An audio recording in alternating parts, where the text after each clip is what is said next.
I never thought I'd find myself in this situation. I mean, life was pretty good. My wife, Jessica, and I had been married for 7 years. We had a comfortable home in a nice neighborhood, good jobs, and a pretty solid circle of friends. On the surface, it looked like we were living the American dream. But then things started feeling off. At first, it was subtle, a change in her routine, a little more time spent at work for her. Every now and then, I'd notice her texting more, but she always shrugged it off. Oh, just a new project, babe. I wanted to trust her, so I did. But in the back of my mind, something didn't sit right. The first sign of trouble came in the form of her sudden obsession with wine. Jessica had never been a big drinker, but suddenly she was all about wine tastings and artisanal vineyards. I thought it was a harmless hobby at first, until she started going out more frequently without me. "It's a girls' night out," she'd say, and I'd smile and nod, not wanting to sound controlling. But then the little things began to pile up. She started changing her style, more fitted dresses, new makeup. I mean, she looked great, but it was like she was trying to impress someone. I remember one night, I sat on the couch scrolling through Netflix when I heard her in the bedroom talking on the phone. I didn't think much of it until I heard her giggling. Jessica wasn't usually the type to laugh like that on the phone, especially not at 10 o'clock at night. I tried to shake it off, but the seed of doubt had been planted. Fast forward a few weeks, and I decided to follow her one evening. I had a gut feeling that I couldn't ignore. She told me she was meeting a friend for dinner at this new wine bar downtown. I waited in my car outside, trying to calm my racing heart. It must have been around 9 when I finally saw her. She looked beautiful as she walked into the bar, laughter spilling out as she met someone, a guy who looked like he'd stepped out of a GQ magazine. I thought about how typical it was. She'd always had a thing for charming guys who knew their way around a good bottle of wine. I shot a quick text to my best friend, Mark. "I think Jessica is cheating on me." He called immediately, urging me to stay calm, but I couldn't help it. I waited for over an hour until they finally left the bar, the two of them strolling closely together, her hand resting on his arm in a very familiar way. That was it. My heart shattered. I was shaking with rage as I drove home. The image of her laughing with him burned into my mind. The next day was a blur of anger and confusion. I confronted her that evening. She walked in with a bright smile, and I could hardly look at her. "How was your day, honey?" she chirped. I snapped. "How was my day? Oh, you mean how was my day after I saw you with another man?" Her smile faded, replaced by confusion and then panic. "What are you talking about?" she asked defensively, her hands on her hips. I told her everything, the bar, the laughter, the way she looked at him. I was ready for her to at least admit it, to tell me the truth. But all I got was denial. "You're overreacting. He's just a friend. We were talking about wine, for God's sake." It was infuriating. She sounded so ridiculous. As she continued to deny everything, I felt a mix of rage and defeat. I wanted her to feel the weight of what she was doing, but she was so good at spinning her lies. I just stood there, feeling the anger boiling inside me. It felt like she was shattering my entire world, and she didn't even care. I spent the night on the couch, my mind racing. I felt like I was a fool for trusting her, for believing in our marriage. My heart was heavy and the betrayal stung. But somewhere in that despair, a part of me started to shift. If she could betray me so easily, then maybe I could take control of my own fate. I didn't know what I would do yet, but I knew I wouldn't let her walk away unscathed. I was going to make a change. As I sat there in the dark, I started to hatch a plan. If she wanted to play games, I could play too, but I would play for keeps. I felt a rush of determination mixed with the pain, and I knew this was just the beginning. I started to think more seriously about what I wanted. This wasn't just about revenge. It was about reclaiming my life. And if she could have her little escapades with a wine connoisseur, then maybe it was time for me to step up my game too. Little did she know, I was about to embark on a journey that would lead to an unexpected twist in our story. Part 1 was just the beginning. What would I do next? How would I take back my control? I could feel the fire inside me growing, and I was ready to set a new course. After that confrontation, I spent a lot of sleepless nights wrestling with my emotions. The anger would inevitably morph into sadness, and then resentment would creep in. I felt like I was trapped in a cycle of pain, and I realized I couldn't just sit around waiting for her to change or admit to her betrayal. I needed to channel these feelings into something productive. That's when it hit me. What if I did something completely out of the ordinary? It was time to rise from the ashes of this betrayal, and I decided to do something bold. I had always wanted to explore winemaking but never had the time or resources to start. Jessica had taken this newfound interest in wine and turned it into a weapon against me. I thought, why not turn it into my strength? I started researching vineyards, winemaking techniques, and even the business side of running a winery. I spent hours online, watching videos, reading articles, and joining forums filled with enthusiasts. It became an obsession, a way for me to forget or at least distract myself from the heartache. I imagined myself crafting the finest wines, growing grapes in a picturesque vineyard, and building something from the ground up. I finally decided to act on this dream. I pooled my savings, took out a small loan, and found a charming piece of land in Sonoma County. It wasn't the largest plot, but it had potential: a rolling hillside, fertile soil, and a beautiful view of the sunset. I felt invigorated as I signed the papers. This was my new beginning. I was finally reclaiming my life. I spent the next few months buried in work, the kind of work that filled me with purpose. I planted grapevines, learned about fermentation, and even started networking with local winemakers. I found satisfaction in the sweat and labor, creating something that was entirely my own. Every vine I planted felt like it was rooted in my resolve to rise above the betrayal and create a legacy that was mine, no one else.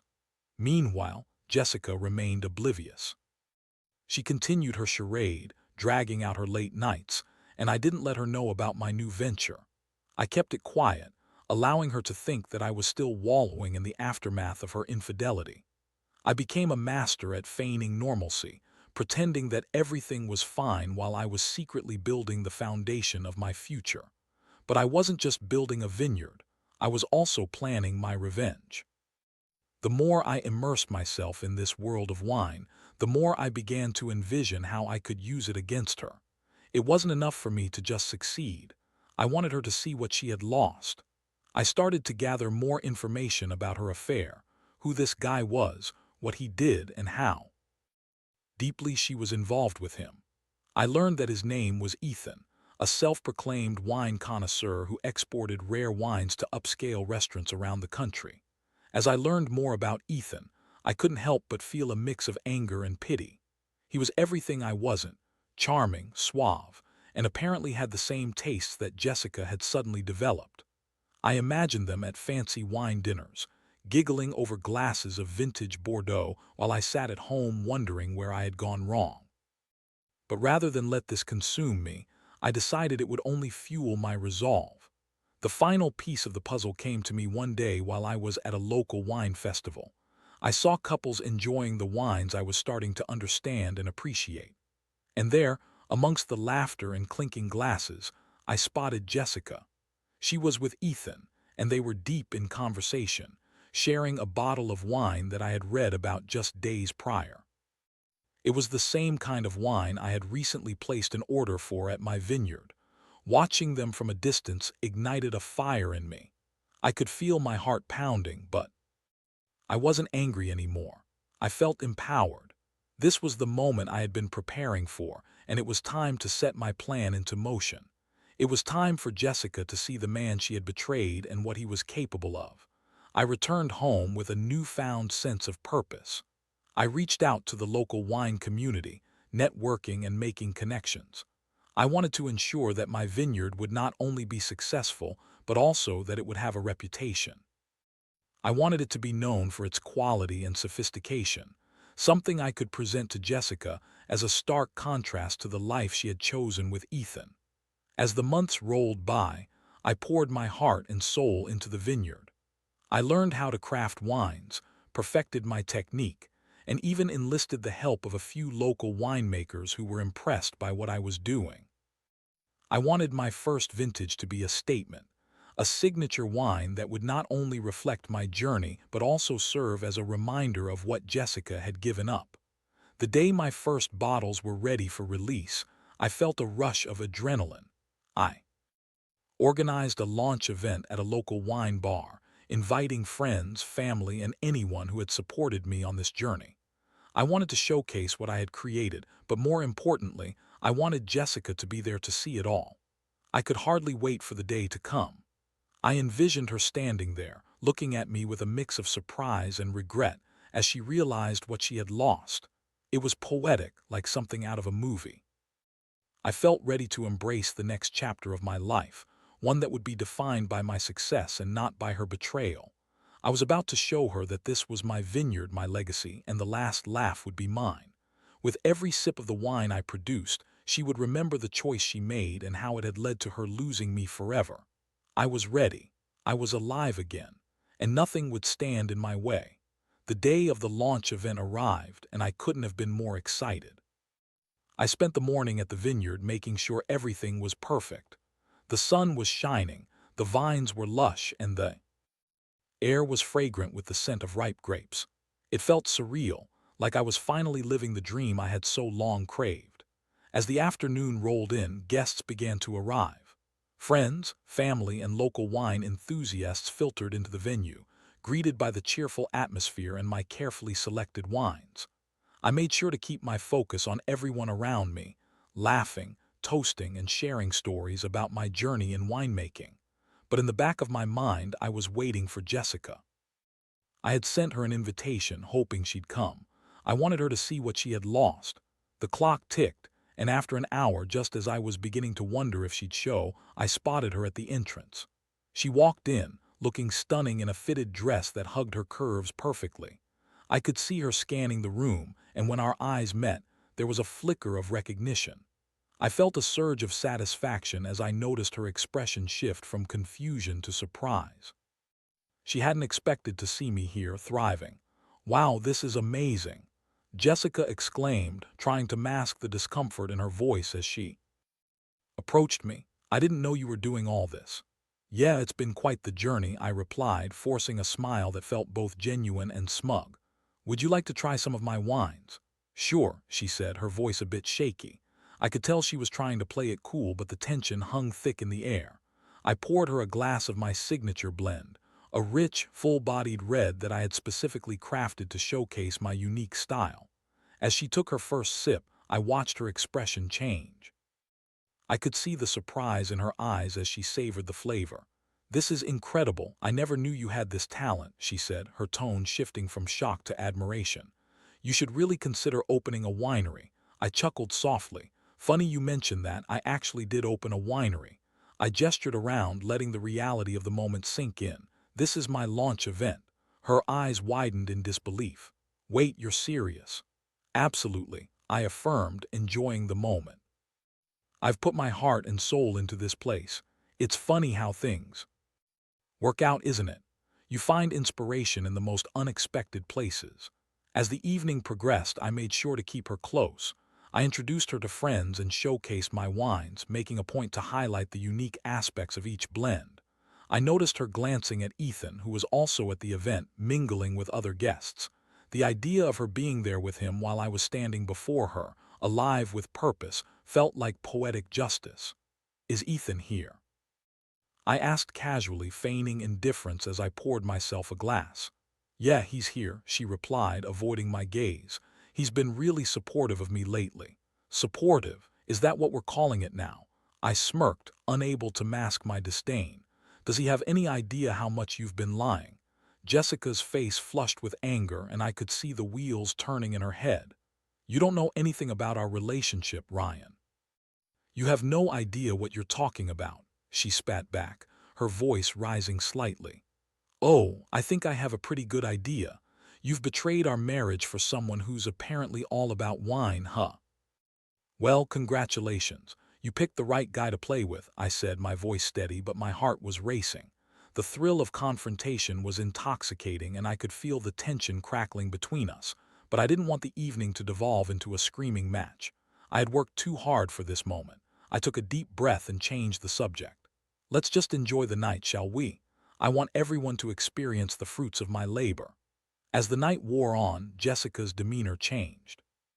She started to see me in a different light, and I could tell she was struggling with the reality of my success. She tried to corner me a few times, asking about my plans for the vineyard, but each time I kept my responses vague, allowing her imagination to run wild. I wanted her to feel the weight of her choices and the life she could have had with me. At one point, I noticed her talking to Ethan, and I couldn't help but feel a surge of satisfaction watching her confidence wane as she struggled to maintain her composure while discussing me.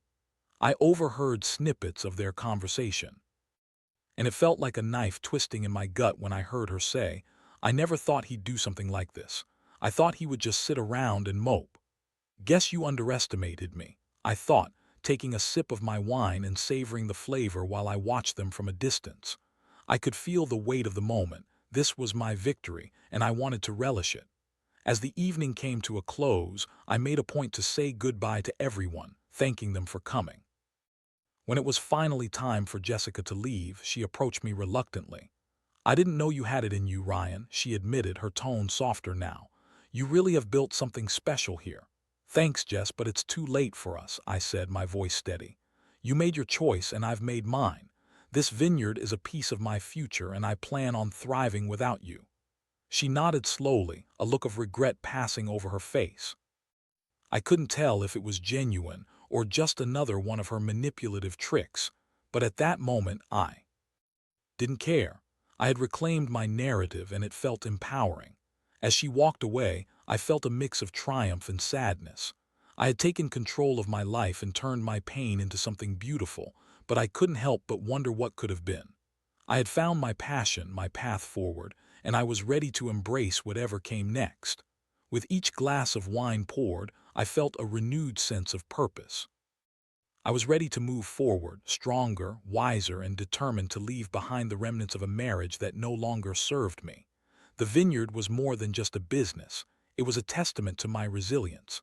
I was no longer the man she had left behind. I was a force to be reckoned with, and I had a world to conquer. As the weeks turned into months, my vineyard began to take off. The initial launch event was a success, and word started to spread about my wines. I received invitations to local festivals and tastings, and each time I felt a sense of pride wash over me. It was exhilarating to see people enjoying something I had created, something that was entirely mine. Meanwhile, Jessica continued to linger in the background. She would occasionally reach out, sending texts that ranged from casual inquiries about the vineyard to half-hearted apologies for how things had turned out. At first, I would respond but kept the conversations short and to the point. I didn't want to reignite anything. I was far too focused on my new life and success to be dragged back into her web of manipulation. But curiosity got the better of me. I found myself researching her and Ethan on social media, trying to gauge where they were in their relationship. It was a double-edged sword. Every glimpse into her life only fueled my anger and resentment. I saw them together at wine events, cozying up to one another, and I felt a rush of emotions, anger, betrayal, but also a lingering sadness. Every time I saw them together, I felt the urge to confront them again, but I resisted. I wanted my revenge to be refined, calculated. I didn't want to lash out in a fit of rage. I wanted my success to be the clearest statement of my worth. The more I achieved, the more I realized how much I had to offer. My life was transforming, and I wasn't going to let her ruin that for me. It was during one of the local wine festivals that everything changed. I had set up a booth to showcase my wines, and the atmosphere was buzzing with excitement. People were tasting, laughing, and enjoying the beautiful weather. I felt alive and in my element. It was a reminder of how far I had come from the dark days of betrayal. Then, just as I was pouring a glass for a guest, I spotted Jessica walking toward me, Ethan by her side. My heart raced as I fought to keep my composure. She looked stunning, radiant even, but I could see the tension in her posture as she approached. Ethan, on the other hand, wore a smug look like he owned the place. "Ryan, great to see you here," Jessica exclaimed, trying to sound cheerful but failing to hide her nervousness. Ethan stood beside her, arms crossed, eyeing me with a challenge written all over his face. "Nice to see you, Jess." "Ethan," I said, keeping my tone neutral. I poured Jessica a glass of my latest vintage, trying to mask the storm of emotions inside me. What do you think? She took a sip and I watched her face light up. Wow, this is incredible. I mean, seriously, it's so rich and smooth, she said, her eyes wide with genuine surprise. I could sense her trying to impress me and convey her newfound appreciation for the world I was now a part of. Glad you like it, I replied, feeling the satisfaction of knowing she was genuinely impressed by something I had built. It's called resilience, a blend that reflects the struggles and triumphs in life. Her eyes met mine and I could see a flicker of recognition. She knew what I was doing. I was subtly reminding her of where I had come from and how much I had grown since our marriage collapsed. Ethan, sensing the undercurrents, piped up. You've done well for yourself, Ryan, but let's be honest, this won't last forever. Fads come and go and you're just another small-time winemaker. Don't get too comfortable. It was a blatant attempt to bully me, and a surge of anger coursed through my veins. I kept my cool, though, choosing to rise above the petty remarks. You might be right, Ethan. Life is unpredictable, but I'll take my chances here. I'm building something real, not just a fleeting moment. I shot back, my voice steady. Jessica flinched at my words, and I could see the conflict in her expression. She seemed torn between wanting to support Ethan and recognizing the truth in my statement. The tension was palpable, and I could feel the air shift as the crowd around us faded into the background. As the conversation continued, Ethan tried to steer it away from me, but I could see Jessica's attention drifting back toward my success. She was captivated by the wines, the atmosphere, and the sense of community I had built around my vineyard. I could sense her regret bubbling just beneath the surface. Eventually, Ethan pulled Jessica aside, whispering something in her ear. I didn't catch what he said, but I could see her gaze flicker back to me, and I felt a mix of exhilaration and satisfaction. I was in control. I was the one thriving, while she was stuck in a relationship that felt increasingly hollow. As the festival wore on, I continued to engage with guests, sharing stories about my journey, the philosophy behind my wines, and the passion that fueled my work. Jessica kept stealing glances at me, and I could see her evaluation of her choices unfolding in real time. Finally, I caught her eyes again and smiled, raising my glass in a silent toast. For a moment, it felt like time stood still.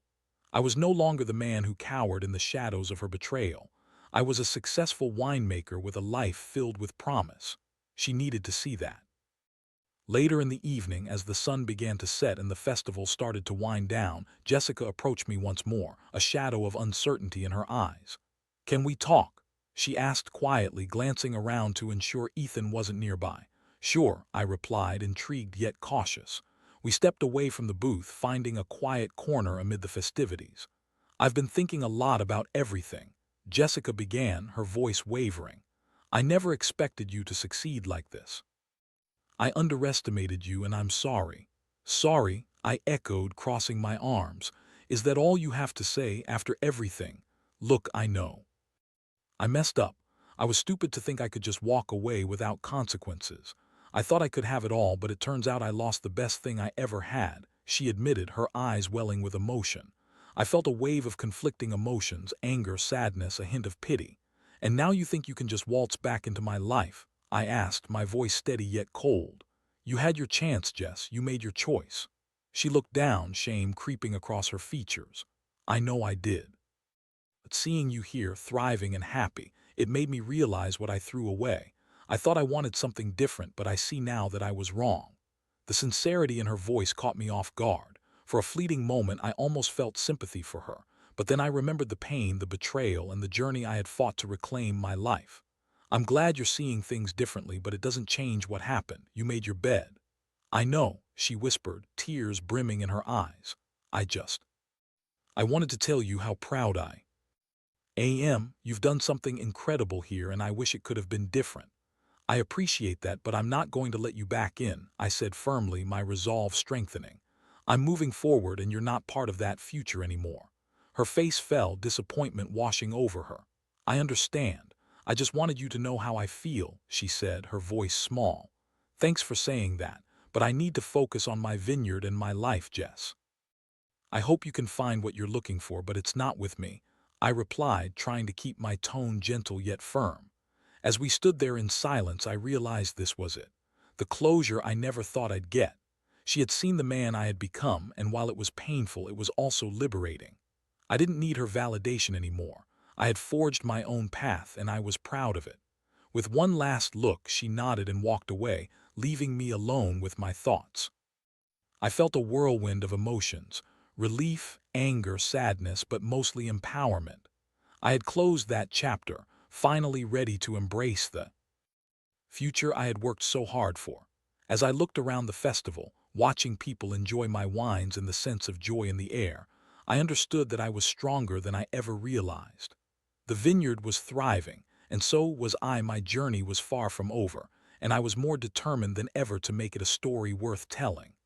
I had learned to harness my pain and turn it into something beautiful, and now nothing could hold me back. The world was mine for the taking, and I was ready to seize it. With the festival behind me and Jessica's confrontation fresh in my mind, I dove headfirst into my work at the vineyard. I had reached a new level of clarity and purpose. The heartbreak and betrayal had transformed into a powerful motivation, fueling my resolve to succeed. I was no longer just a man surviving through pain. I was a winemaker with a vision. As I continued to grow my business, I began to receive more attention in the local wine community. I was invited to showcase my wines at upscale restaurants and collaborate with chefs who were eager to feature my creations on their menus. The more I emerged into this new world, the more I found my confidence blossoming. I loved the interactions with guests who appreciated my passion. Each compliment felt like a validation of my hard work, a reminder that my journey had not been in vain. Despite my newfound success, there were still moments of doubt. I would sometimes catch myself reflecting on my past with Jessica, wondering if things could have been different. I'd replay our better times in my mind, the laughter, the adventures, the dreams we once shared. But every time I felt that tug of nostalgia, it was quickly overshadowed by the realization of who she had become, someone who had chosen betrayal over commitment. It was enough to keep me focused on my path and prevent me from veering back into the toxic memories. Then, one day, as I was preparing for another tasting event, I received an unexpected call. It was one of the local wine critics, a respected figure in the industry. She wanted to come out to the vineyard to sample my wines and discuss featuring them in an upcoming article. My heart raced with excitement. This was a golden opportunity, and I knew I had to impress her. The day of her visit was a whirlwind. I meticulously prepared my best selections, ensuring that every detail was perfect.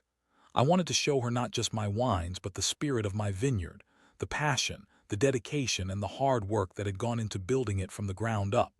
When she arrived, I greeted her with a smile, presenting her with a glass of my signature blend, Resilience. As she sipped, I watched her expressions closely, gauging her reaction.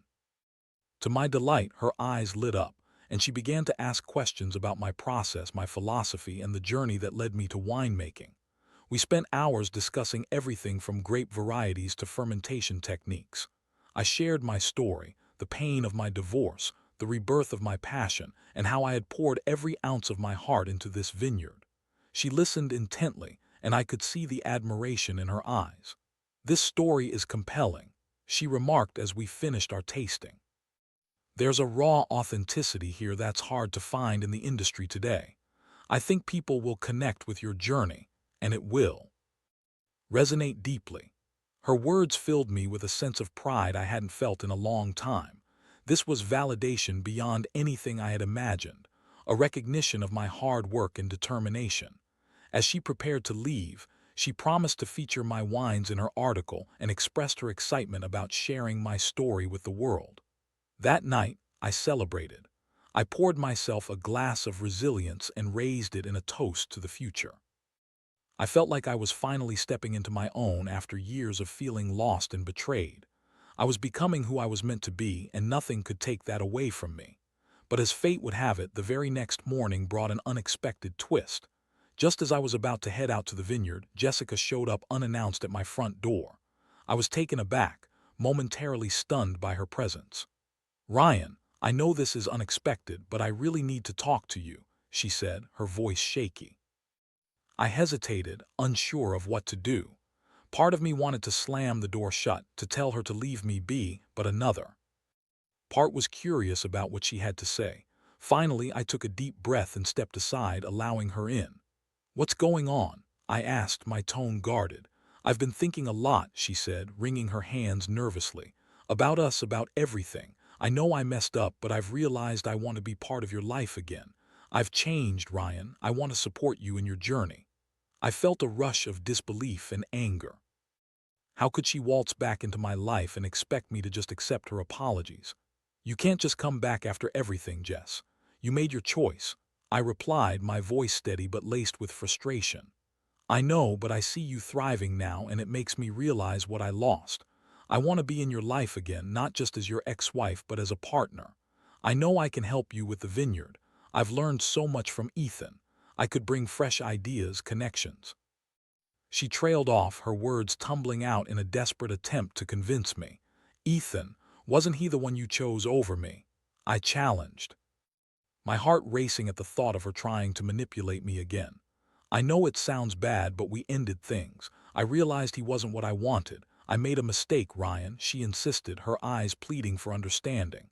"Your mistakes cost us everything, Jess. You're a part of my past, but I'm building a future without you. I can't just forget how you treated me," I said sharply, feeling my anger simmering beneath the surface. "I only want to help you. I can promote your vineyard, I can help you with marketing and events. Just give me a chance," she said, her voice rising in intensity. I shook my head, feeling the weight of her words. "You think that showing up here now after everything is going to change what you did? I've come too far to let you back in. I don't want your help or to relive the past." Tears welled in her eyes, and I felt a pang of sympathy. "I'm not asking for us to go back to how things were. I just want to be part of your life again in whatever way you'll allow. I see how hard you've worked, and I want to support you." With her confession, I felt the urge to soften. Part of me still cared for her, but I quickly reminded myself of the reality. Trust is hard to rebuild, and I wouldn't let her back in so easily. "I appreciate that you're proud of what I've achieved, but I can't just forget the past. Trust is built over time, and I think we both need to accept that," I said firmly. Jessica nodded, but the hurt in her gaze was evident. "I understand," she said quietly. "I just thought—" "You thought wrong," I interrupted. "You had your chance. I'm moving forward, Jess. I hope you can find your own path too." As she turned to leave, I felt an overwhelming sense of closure. I had stood my ground, and I wasn't going to let her back in. She had made her choices, and now I was charting my own course. Watching her walk away, I felt lighter than I had in a long time. I had finally closed that chapter of my life, and I was ready to embrace whatever came next. I had built something beautiful and meaningful, a vineyard that represented my struggles and triumphs. As I returned to work, I felt a renewed sense of purpose. I was creating a life I loved, and I wouldn't let anyone take that away from me. I was ready to face the future with open arms, and the journey was only just beginning. The world was mine to conquer, and I was determined to make the most of it. The days rolled into weeks, and my vineyard continued to flourish. The article featuring my wines came out, and the response was overwhelmingly positive. The local community rallied behind me, attending tastings and buying bottles for special occasions. I felt a sense of fulfillment I had never experienced before. My hard work was paying off, and I couldn't have been more proud. Yet, even amidst my success, I couldn't entirely shake off the emotions tied to Jessica. I had closed that chapter, but occasionally I found myself reflecting on the journey we had taken together. The good times we'd shared weighed against the pain of betrayal, and while I acknowledged the past, I was determined not to let it define my future. One evening, as I stood overlooking the vineyard, glasses of wine in hand with my loyal friend Mark, I felt a sense of peace wash over me. "You've really done it, man. This place is incredible. I can't believe you turned your life around so quickly," he said, clinking his glass against mine. "Thanks, Mark. It's been a wild ride," I replied, gazing out at the rows of grapevines bathed in golden sunlight. "But I couldn't have done it without the support of my friends. It's all about community. That's what I love about you, Ryan." You turned a painful experience into something beautiful. Not everyone can do that, he said, nodding in admiration. Just then, the sound of laughter caught my attention. I turned to see a couple walking through the vineyard, their laughter ringing in the air. As they approached, I recognized them as patrons from a recent tasting. They introduced themselves, and we struck up a conversation about wine and the upcoming harvest. It was moments like these that reminded me of how far I had come and why I had embarked on this journey. Later that evening, as the sun dipped below the horizon, I received an unexpected message. It was from Jessica. My heart raced as I opened the text, unsure of what to expect. "Can we meet? I have something important to talk to you about," it read.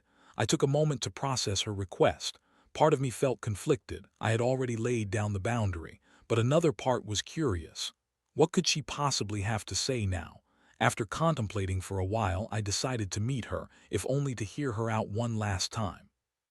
We agreed to meet at a local cafe, a place where we had shared countless memories before everything fell apart. When I arrived, I found her sitting at a corner table looking nervous. She fiddled with her coffee cup, and as our eyes met, I couldn't help but notice how much she had changed. The confidence she presented that day at the festival had faded, replaced by an air of vulnerability. "Thanks for meeting me," she said softly as I sat down. "I know this is probably the last thing you want to do, but I felt like I owed it to you to explain." "Go ahead," I said, keeping my tone neutral. I wanted to understand, but I wasn't going to let her manipulate me again. "I've been doing a lot of soul-searching since we last spoke," she began, her voice trembling. "I realized that my actions hurt not just you but also myself. I lost sight of what truly mattered, and I've been struggling to find my way without you." "Did you come here to apologize or to make excuses?" I asked, my patience thinning. "Because I've moved on. I'm building a life I love, and I don't want to go back. I'm not trying to make excuses. I just wanted to tell you that I'm truly sorry for how everything turned out," she said, her eyes pleading. "I was wrong to think I could have it both ways. I see it now, and it's painful to accept. I've been trying to rebuild my life, but I see how much I threw away with you." I studied her for a moment, weighing her words. "I appreciate that you want to take responsibility for your actions, but it doesn't change the past. I've worked hard to heal, Jess. It's taken me a long time to get to where I am now. I understand. I don't expect you to forgive me right away. I just want you to know how much I regret my choices," she said, her voice breaking. "I've learned so much about myself, and I'm trying to become a better person. Maybe that's true, but you can't just expect me to accept you back into my life because you've had a revelation," I replied, my resolve holding strong. "You made a choice, and I can't just forget that." "I know," she whispered, tears spilling down her cheeks. "I'm not asking you to forgive me. I just needed you to know how I feel. I'm proud of you. You've built something incredible, and I can't help but feel pangs of regret for what could have been." Her honesty struck a chord, and while I didn't want to let her back in, I couldn't help but feel a flicker of empathy. "It's good to see you taking responsibility," I said finally, my tone softening slightly. "But I can't go back to the way things were." "I won't, I know," she replied, her voice steadying. "I just wanted you to know that I'll always care about you, no matter what. I want you to be happy." "Thank you, Jess," I said, appreciating her sincerity. "I hope you find the happiness you're looking for, but it won't be with me." As we finished our conversation, I felt a sense of closure that I had longed for. Jessica had acknowledged her mistakes, and while I didn't see a future for us, it felt good to have communicated openly one last time. It was a bittersweet goodbye, but it was also a reminder of how far I had come.